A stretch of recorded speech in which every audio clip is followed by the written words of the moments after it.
నమస్తే, welcome to our channel. నేను సిరి. So YCP నేత మన సకల సలహాదారులు సజ్జల గారు మన టీడీపీ రెబల్స్ కి అయితే గాలం వేస్తున్నట్టు తెలుస్తుంది. సో ఇందులో ఎంతవరకు వాస్తవం ఉందో మనకు తెలియజెప్పడానికి మనతో పాటు ఉన్నారు ప్రముఖ senior journalist and political analyst CS Rao గారు. నమస్కారం సార్. నమస్తే శ్రీ. సార్, ఇప్పుడు చూస్తున్నట్టయితే వైసీపీ నేత సకల సలహాదారులు సజ్జల గారు మన టీడీపీ రెబల్స్ కి గాలం వేస్తున్నట్టు అయితే వార్తలు వస్తున్నాయి. ఇందులో ఎంతవరకు వాస్తవం ఉంది? సో ఇప్పుడు ఉన్నటువంటి పరిస్థితుల్లో ఎవరు వైఎస్ఆర్ కాంగ్రెస్ పార్టీలోకి వచ్చినా కానీ వెంటనే ఆహ్వానించేటువంటి వాతావరణం ఆ పార్టీలో కనిపిస్తుంది. దానికి కారణం ఏంటంటే ఇటీవల కాలంలో దాదాపు సిట్టింగ్ ఎమ్మెల్యేలు కానీ ఎంపీలు కానీ ఆ పార్టీని వీడి వెళ్ళిపోతూ ఉన్నారు. వెళ్ళిపోతున్నటువంటి వాళ్ళు బాగా ప్రముఖంగా వైఎస్ఆర్ కాంగ్రెస్ పార్టీకి బాగా నష్టం జరిగేటువంటి లీడర్ ఎవరైనా ఉన్నారంటే వేమిరెడ్డి ప్రభాకర్ రెడ్డి. ఆయన కన్నా ద బెస్ట్ పొలిటీషియన్ మరొకరు లేరు వైఎస్ఆర్ కాంగ్రెస్ పార్టీలో. ఆయన జగన్మోహన్ రెడ్డికి రైట్ హ్యాండ్. మొత్తం 4 స్తంభాలను ఏర్పాటు చేసుకున్నాడు జగన్మోహన్ రెడ్డి తన రాజకీయ ప్రస్థానానికి, తన రాజకీయాన్ని నడపడానికి. వాళ్ళల్లో నలుగురు ఎవరెవరు? సజ్జల రామకృష్ణారెడ్డి, విజయసాయి రెడ్డి, వైవి సుబ్బారెడ్డి, వేమిరెడ్డి ప్రభాకర్ రెడ్డి. 5వ వేలుగా పెద్దిరెడ్డి రామచంద్రారెడ్డిని పెట్టుకున్నాడు. సో ఈ నలుగురు ప్రధానంగా ఉన్నారు. YV Subba Reddy, Sajjala Ramakrishna Reddy, Vijayasai Reddy, YV Subba Reddy, Vemireddy Prabhakar Reddy. వీళ్ళు నలుగురు. ఈ నలుగురు ఏమీ వాస్తవంగా కాకుండా రాజకీయాల్లో ఏమీ ఆశించరు. రాజకీయాల్లో లేకముందు రాజకీయాల్లోకి వచ్చిన తర్వాత వైవి సుబ్బారెడ్డి ఆశిస్తున్నాడు, సజ్జల రామకృష్ణారెడ్డి ఆశిస్తున్నారు, విజయసాయి రెడ్డి ఆశిస్తున్నారు. వాళ్ళకు తగ్గ స్థాయిలో స్వలాభం కోసం ఏదో ఒక రకంగా ఏదో ఒకటి చేసుకున్నారనేది మనకు అనేక రకాల సమాచారం ఉంది. సమాచారం వస్తుంది అనేక రకాలుగా. సజ్జల రామకృష్ణారెడ్డి ఉన్నారు, ఆయన స్థాయిలో ఆయన కొన్ని చేసుకుంటున్నారు. ప్రభుత్వ వైపు నుంచి లబ్ధి చేకూరాలి అనేది అందరికీ తెలిసింది. ఈ మధ్యకాలంలో ఆయనకి దాదాపు 200 కోట్ల దాకా అకౌంట్లోకి వెళ్ళిపోయినాయి. ఎవరికి లేదు, సజ్జల రామకృష్ణారెడ్డి సలహాదారుగా అని చెప్పి వచ్చింది కదా. అలాగే వైవి సుబ్బారెడ్డి అయితే ఇప్పుడు 2 సార్లు తిరుపతి దేవస్థానానికి సంబంధించినటువంటి చైర్మన్ అయ్యారు. ఆ తర్వాత ఇప్పుడు రాజ్యసభ అయ్యారు. దాంతోపాటు అనేక వ్యాపారాలు కూడా విస్తరింపజేసుకున్నారు ఆయన. ఇప్పుడు ఉత్తరాంధ్రలో ఆయన కోఆర్డినేటర్గా ఉన్నారు. ఇక విజయసాయి రెడ్డి గురించి అయితే చెప్పవసరం లేదు. ఎందుకంటే ఉత్తరాంధ్రకి ఆయన కోఆర్డినేటర్గా ఉన్న రోజుల్లోనే అక్కడ భూములు కొమ్ముకోవడం మొత్తం ఈయన చుట్టూనే తిరిగింది. సో ఇంకెవరు? వేమిరెడ్డి ప్రభాకర్ రెడ్డి అసలు నిస్వార్థమైనటువంటి రాజకీయ నాయకుడు. ఆయన బేసికల్గా పారిశ్రామికవేత్త, మైనింగ్కి సంబంధించినటువంటి వ్యాపారవేత్త. ఆయన ఒక పైసా ఆశించరు. ప్లస్ వాళ్ళ వారసులు కూడా లేరు రాజకీయాల్లోకి. సో కాబట్టి రాజకీయంగా వారసులను పైకి తీసుకొద్దాం అనేటువంటి ఆలోచన లేదు. కేవలం నిస్వార్థంగా రాజకీయాలు, కేవలం జగన్మోహన్ రెడ్డి అధికారులు రావాలి, వైఎస్ఆర్ కాంగ్రెస్ పార్టీ ప్రభుత్వం ఏర్పడాలని పనిచేసినటువంటి వాళ్ళలో వేమిరెడ్డి ప్రభాకర్ రెడ్డి ఆ పార్టీలో ప్రముఖంగా కనిపిస్తూ ఉంటారు.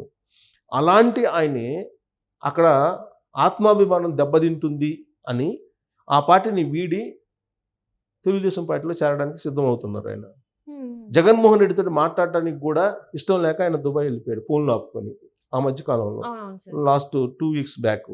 సో అలాంటి పరిస్థితి వచ్చిందంటే తాడేపల్లి కోటలో ఏం జరుగుతుంది అనేదానికి అద్దం పడుతుంది. వేమిరెడ్డి ప్రభాకర్ రెడ్డి లాంటి వాళ్ళు బయటికి వెళ్ళిపోయారంటే ఆ పార్టీలో ఎంత అసహనం, అసంతృప్తి ఉంది అనేదానికి ప్రత్యక్ష నిదర్శనం వేమిరెడ్డి ప్రభాకర్ రెడ్డిని మనం తీసుకోవచ్చు. సో ఇప్పుడు ఆ పార్టీలో ఉండేటువంటి వాళ్ళు అనేక మంది సిట్టింగ్ ఎమ్మెల్యేలు వెళ్ళిపోతున్నారు. అలాగే పోటీ చేయమని చెప్పి టికెట్లు ఇచ్చినా కానీ మాకు వద్దని చెప్పి వెళ్ళిపోతున్నటువంటి వాళ్ళు ఉన్నారు. ఎంపీలో దాదాపు 5-6 వెళ్ళిపోయారు. టికెట్ ఇచ్చినా కానీ పోటీ చేయమని చెప్పినా కానీ ఎంపీలే ఆ పార్టీని వదిలిపెట్టి మేము పోటీ చేయమని చెప్పి వెళ్ళిపోయినటువంటి వాళ్ళు ఉన్నారు కదా. వెళ్ళి తెలుగుదేశం పార్టీలో చేరినటువంటి వాళ్ళు కూడా ఉన్నారు కదా. ఇప్పుడు కోటమిరెడ్డి శ్రీధర్ రెడ్డి కానీ, రామనారాయణ రెడ్డి కానీ, శ్రీదేవి కానీ, ఉండవల్లి, వీళ్ళందరూ కూడా ఆ పార్టీ నుంచి వచ్చిన ఎమ్మెల్యేలే కదా.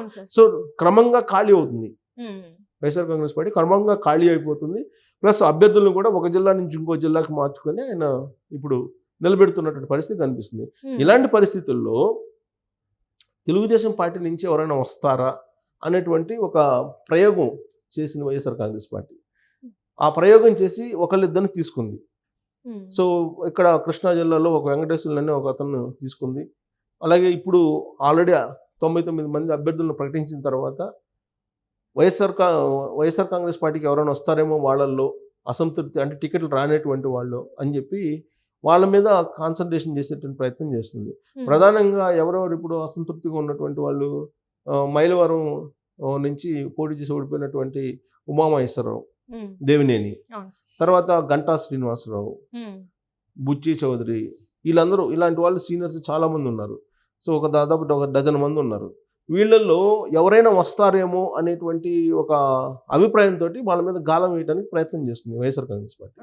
కానీ వాళ్ళ వైపు వెళ్ళేటువంటి వాళ్ళు ఒకళ్ళిద్దరు ఉన్నారు. ఒకళ్ళు వెళ్ళారు, ఇంకొక ఇద్దరు వెళ్ళే అవకాశం ఉంది. వాళ్ళు గతంలో ప్రత్యక్ష ఎన్నికల్లో గెలిచినటువంటి వాళ్ళు కాదు.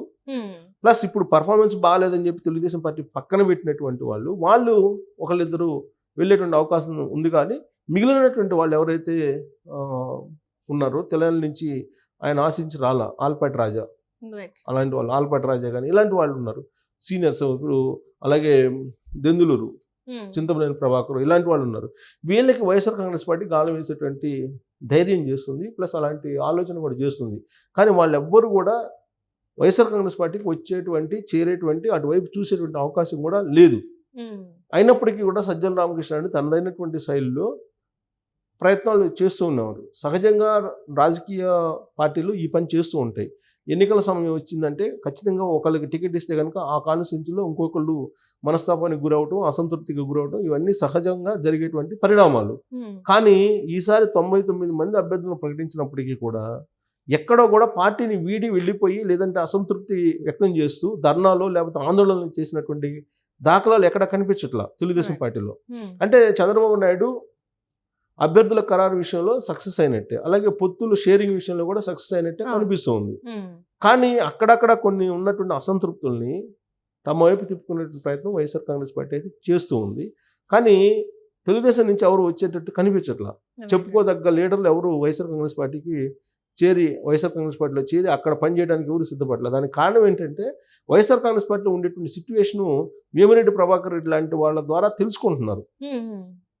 అలాగే అక్కడ కొడాలి నాని, వల్లభనేని వంశీ వాళ్ళ పరిస్థితి ఏంటి అనేది కూడా తెలుసుకుంటున్నారు. కాబట్టి వచ్చేంత వైఎస్ఆర్ కాంగ్రెస్ పార్టీలోకి చేరేంత వరకు ఒక రకంగా ఉంటుంది, చేరిన తర్వాత మరొక రకంగా ఉంటుంది అనేది బాగా అవగాహన వచ్చింది ప్రత్యర్థి పార్టీలకు కూడా, ప్రత్యర్థి పార్టీలో ఉండే లీడర్లకు కూడా. అందుకే ఇప్పుడు ప్రత్యర్థి పార్టీలో ఉండేటువంటి లీడర్లు కూడా అసహనంగానైనా అసంతృప్తిగానైనా తెలుగుదేశం పార్టీలోనే ఉంటూ తెలుగుదేశం పార్టీని గెలిపించాలి, జగన్మోహన్ రెడ్డిని ఓడించాలి అనేటువంటి ఒక కాన్సెప్ట్ తోటే వాళ్ళు వెళ్తున్నారు తప్పితే సజ్జల రామకృష్ణారెడ్డి వేసేటువంటి గాలానికి ఎవడు పట్టలేదు. ఏదో ఒకళ్ళిద్దరు చెప్పుకోదగ్గ లీడర్లు కాకుండా ఉండేటువంటి వాళ్ళు తప్ప పబ్లిక్లో పాపులర్గా ఉన్నటువంటి వాళ్ళు, ప్రజాదరణ ఉన్నటువంటి వాళ్ళు ఎవరు కూడా కనిపించట్లేదు అక్కడ.